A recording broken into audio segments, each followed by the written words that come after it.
16 h ce dimanche, les rues du centre-ville d'Argenteuil sont plutôt calmes, à l'exception de la salle Paul Vaillant-Couturier. À quelques heures de la fermeture des bureaux de vote, ils sont encore nombreux à venir choisir leur candidat pour la présidentielle de 2012. Là, vous avez là les bulletins. Parmi les votants à cette primaire citoyenne, certains sont militants au Parti socialiste, le plus grand nombre sympathisants de gauche. Tous ont suivi les débats des 6 candidats à la télévision, tous sont séduits par cette élection avant l'heure.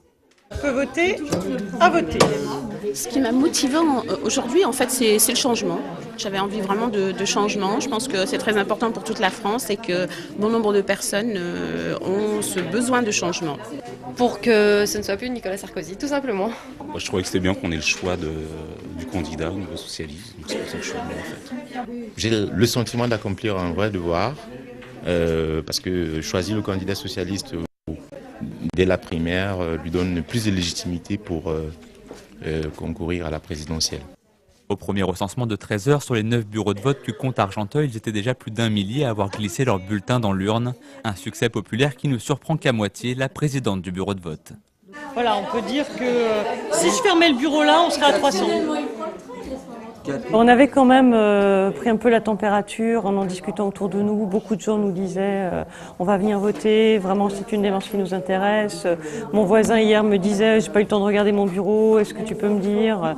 Et donc effectivement, on avait le sentiment que ça pouvait avoir un véritable succès.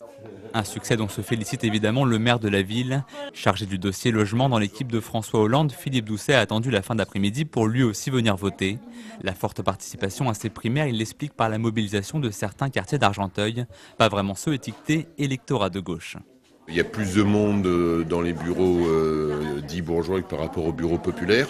Et des informations que j'ai dans le Val d'Oise, c'est à peu près la même chose. C'est-à-dire qu'il y a plus de participants dans les classes moyennes que dans les classes populaires, ce qui était un petit peu attendu.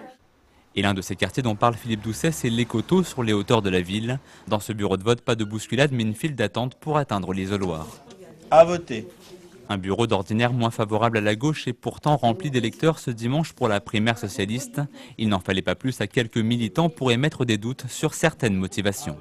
Nous avons été surpris par la venue de certaines personnes, mais bon, après tout, les primaires étaient ouvertes à tous, voilà. Ça veut dire quoi, certaines personnes? Ça veut dire que nous savons que certaines personnes sont de droite, votent à droite, militent à droite et sont quand même venues voter. Sur le Val d'Oise, ils étaient précisément 41 411 votants à participer à ce premier tour des primaires citoyennes, quasiment le double des estimations de la Fédération socialiste. Pour le deuxième tour entre Martine Aubry et François Hollande le 16 octobre prochain, le PS espère au moins faire aussi bien.